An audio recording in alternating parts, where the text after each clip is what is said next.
yeah. What's happening, friends? Welcome back. You ain't so tough with that bad boy tuck. I'ma get it how I'm living, I'ma walk the walk.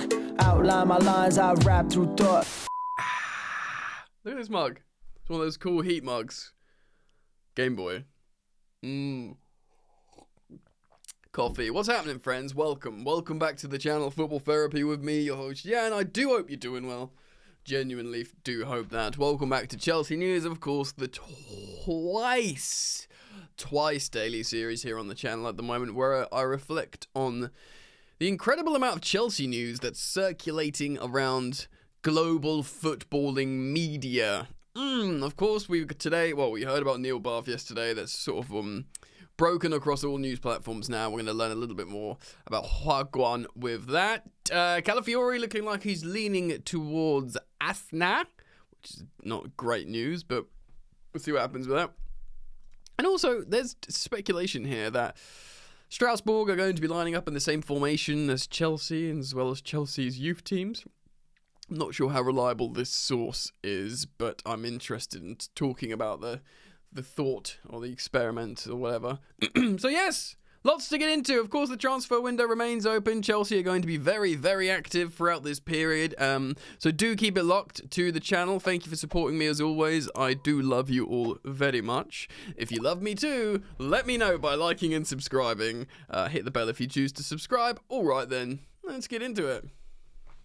So yes, of course, we heard the news about Neil Bath breaking yesterday through initially Chelsea Youth on X. Now it's bled across all sort of journalists and platforms and stuff. You got people like on Sky, Caver saying Neil Bath approached Chelsea a few months ago and told him that he was considering leaving the club after 28 years of being at Chelsea. And apparently the owners and everybody at the club wanted him to stay. So this is like, eliminating any speculation of a sacking. He'd been thinking about leaving for a while, and the new sporting directors and owners tried to keep him. They recognise his incredible work and what he's done with the club, and has been responsible for bringing through a golden generation of players. But I think Neil Bath made it clear that he wanted a break, he wanted a new challenge, and the first thing he wants is a holiday. Kind of fair enough. It's a little bit of the Jurgen Klopp. 28 years is a long time. Matt Law has also tweeted as well. Of course, Matt Law of The Telegraph said, Neil Bath has decided to leave Chelsea. He is leaving of his own accord and amicably. Confirmation likely to come from him and the club in the coming days brings an end to a long successful association with Chelsea, and he will go with their best wishes. Yeah, of course you can speculate as well what is Neil's perspective on Chelsea at the moment, under the new stewardship and the direction. Of course, there's a lot of investment going into young players. We can speculate on whether he is interested in essentially where things are going or not, or if he feels like it's the parameters he wants to work with it in. But to be honest, it does just sound like the dude wanted a break, and he's been at Chelsea for a long, long time. I sort of waxed lyrical about him yesterday. He's done some fantastic work, and again, all across Europe, not just like the Football League and the Premier League, Europe, top-level European professional footballs, countless, over the last decade, countless of them have come from the Chelsea Academy through Neil Bath's ranks. Alright, let's just quickly finish off on Bath, and actually the restructuring of Chelsea, which of course is very important and interesting to us football fans, and cite this article from Twomey of The Athletic. Neil Bath and Jim Frazier are leaving Chelsea ahead of a significant restructuring of the club's academy management team. The two men were widely credited with building and establishing Chelsea's academy as one of the football's most prolific producers of elite young talent over the past 2 decades, with notable Cobham graduates including first-team Reece James, Mason Mount, Fikayo Tomori, Ruben Loftus-Cheek, Tammy Abraham, Conor Gallagher. But you can go on and talk about players that were in the Chelsea Academy, like, Elise, Declan Rice, Nketiah, Musiala, and it goes on. There's other players that, like, has he said Conor Gallagher here? Yeah, but also people like Levi Colwill. There's just so many. My brain's spinning. There are so many. Of course, like, Breuer, Lewis Hall, just endless. Callum Hudson-Odoi. High-profile elite talents. First appointed as academy manager in 2004. Wow, what a year for Chelsea that was. Bath's role was to was expanded into 2011 to see Chelsea's reserve team as head of youth development. Fraser was hired in 2005 and was his trusted assistant until a reshuffle in February 2023. Of course, this was what I thought was a positive move, which saw Bath take on a new position as director of football development and operations, and Fraser was promoted to the head of youth development. So I thought that was good. I thought we were taking a really impressive and, precious asset in Neil Bath and putting him in a more bigger position of power. And that was like a good look for the Chelsea owners. Do you know what I mean? They're like, well, this guy's, let's keep, like I said yesterday, let's keep Tuchel, let's keep Emma, let's keep Neil Bath, let's get rid of everyone else. Do you know what I mean? Like, there was that kind of thing. Of course, Tuchel, they couldn't work with him. Emma stayed a couple of years, won a couple more trophies, titles, and, I think she was probably always going to go to the States. But yeah, Neil Bath's a blow, but like I said, it sounds like he's just had enough. The height of Chelsea's academy success under Bath and Fraser came in the 2010s when the club's under-18 side lifted the FA Youth Cup 7 times, including a streak of 5 wins in a row between 2014 and 18. Matching the achievements of Manchester United's legendary Busby Babes in the 1950s, of course.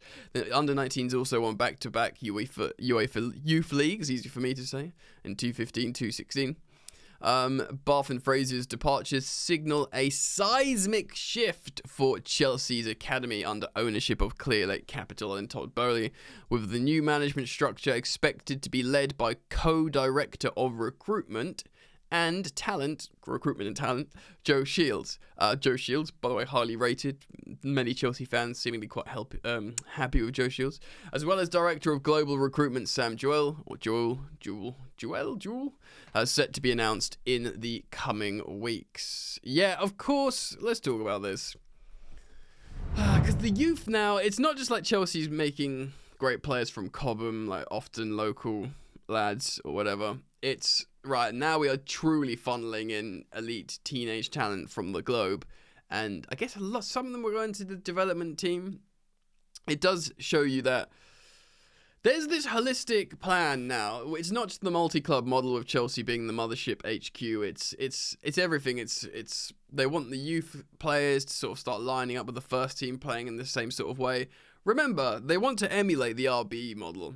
That, across was it Salzburg, Leipzig, and I don't know if it was the same with New York, but all the RB clubs, they play a similar style of football, they've got a similar structure, and they sort of, like I say, they're sort of linked up in a way, aren't they? Now, there's by the way, I'm just going to put this disclaimer out here. There's an X account called Blue Co Extra. I've not seen them before. They are followed by a few people I follow, like Fabrizio Romano follows them, and some other guys as well. And he talks about Chelsea and Strasbourg, he or she, the account. So I'm always mindful of citing stuff that I can reference as reputable, but this is genuinely just a Twitter account, so I'm just going to say that. It's understood that the Blue Co teams of Chelsea and Strasbourg will adopt the same playing system starting from next campaign and moving forward. So Chelsea's first team, coached by Enzo Maresca, 4-3-3. The development team, coached by Felipe Colo, 4-3-3. Don't think I pronounced that right. And of course, the Strasbourg first team, which is Patrick Vieira, 4-3-3, and their sort of development team, Mathieu Lescronet, 4-3-3 as well. So this screams like, Red Bull model. That, everyone's playing the same way. It's like joined up thinking. So if you send a player one way to another, they know exactly how to play. If for Strasbourg get a left back from Chelsea, he's going to slot straight into the system. It's not like a 4-2-2-2 Gengen pressing going to a back 5 Brexit ball, stodgy defence, completely different philosophy and style of football. And in that sense, it makes sense if this is indeed true. Again, I'm not entirely sure how reputable this source is, but it goes on. This account goes on to say the unified approach will provide Blue Co with a comprehensive understanding which players to sell, which players to retain, and is expected to significantly aid player development across the Blue Co network. I get it. Like, if you're going to do a multi-club model, and then you're going to be sending players to and from all the time, and you're going to have coaches to and from, and scouts to and from, a joined-up thinking in terms of a style of how you play and what you want to do, that makes sense. So Yeah, I mean, I don't know what everyone's got different positions and opinions on the multi-club model and Strasbourg and this, that, and the other. So I dig it. Do you know what I mean? And if we are doing it, which we are, it makes sense to do this. So I guess in isolation, that is a good thing. All right, let's talk about transfers a little bit. It looks like Calafiori is leaning towards Athna. Fabrizio Romano confirming Arsenal are preparing for more contact over Riccardo Calafiori, the deal both on club and player side. There's an excellent relationship with Arsenal and Bologna after the Tomiyasu deal. Price tag around 50 million euro. What's that, around 46 million quid? Probably about right. Chelsea are interested in Calafiori as well, but Chelsea want to include players in the deal. Obviously trying to optimise our position. We've got players to get rid of. Although I wouldn't be surprised, even if there is an agreement there for players to go the other way, they will be represented in isolated transactions, like everything else at the moment. You sort of agree a transfer, but then you agree another transfer. Do you know what I mean? And I wonder, I speculate, I guess, if that's for accounting reasons, but I'm not sure, of course. Yeah, man, look, Calafiori, let's not be silly. Arsenal were in a title race last campaign. Arsenal are playing Champions League football, and he will be leaving a Champions League football club in Bologna to go to Chelsea, a Conference League club. Now maybe, like I said, it's worth mentioning when you speak about these players, like Sergio Guirassy is going to be 29. You can talk about other senior targets that you would have preferred Chelsea to buy, and I dig that, that's fine. But those kind of players would probably want Champions League football sooner rather than later, because time's running out in their career, right? Whereas someone like a Calafiori, he's only recently turned 22, I believe, if memory serves. He could probably say, well, all right, Chelsea look like they'll be in the Champions League a lot in the next decade when I'll be there. And actually, it looks like they're building a team around me, in terms of the age profile. So the allure of Chelsea still remains, and we keep hearing that as well from these high-profile players wanting to join. Of course, we're not signing Galacticos at the moment. Dewsbury Hall seems to have won a lot of people over in terms of them reflecting on the transfer, which makes sense. But, if we want a defender, Calafiori looked like he was appropriate. I won't cry for him going to Arsenal. Arsenal will buy good players, mate. Like I said, they've got consecutive Champions League campaigns in terms of revenue. And indeed, Paul, they look like they're a good side. They look like an incredibly good side. Arsenal do deserve their flowers. And yeah, it's an opportunity. It's very he's doing the Pep Guardiola Arteta, isn't he? Playing the 4 centre-backs at the back. Like Ben White's a converted centre-back.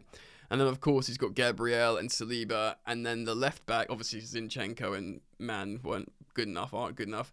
Playing Calafiori, who's a centre-back that can play out wide as well. And suddenly you're doing what Guardiola's doing. Do you know what I mean? And you got 4 centre-backs along the back. That's the way football's trending. And Guardiola is a trailblazer in that sense. Everyone copies him. So, yeah, it's disappointing, but it's not the end of the world. Chelsea will still buy a defender. Chelsea will still probably buy a left-back. Very interesting. Of course, more news came out regarding Ben Chilwell. How he's not actively in the shop window, but teams are interested in him. And, of course, at least one other attacker, whether that's a winger or indeed a striker or a player that can do both. Remember, a recurring theme of this transfer window, and indeed Enzo Maresca, is the tactically versatile players, or as Matt Law wrote and referenced the term Swiss Army players that can basically do loads of different things and rotate. So attackers, striker, winger, left back. I'm not sure about a midfielder now. We've got Dewsbury Hall. I think that's probably sewn up. Yeah, defender, and I mean, goalkeeper is interesting. It does look like Rob Sanchez is going to be considered, which makes me really, really nervous, something that I referenced recently. But, if the system's better, remember, Pochettino's Chelsea, or Pochettino's football, leaves defenders and goalkeepers exposed a lot more on transition and a lot more open spaces in midfield. So maybe if we defend better in the system under Enzo Maresca, the goalkeepers and defenders will be less exposed, and they'll have more moments of calm, and hopefully can perform better. I don't know, I'm obviously reaching a little bit here, but we can hope, right? Alright guys, that will be it for the moment. Let me know what you think. Please do comment down below. I love reading your comments here on the channel. Thank you for supporting. As always, I think we're very close to 185,000, so do consider subscribing if you like the content. And of course, I will be back later, so do keep it locked. Alright, see you soon. Peace.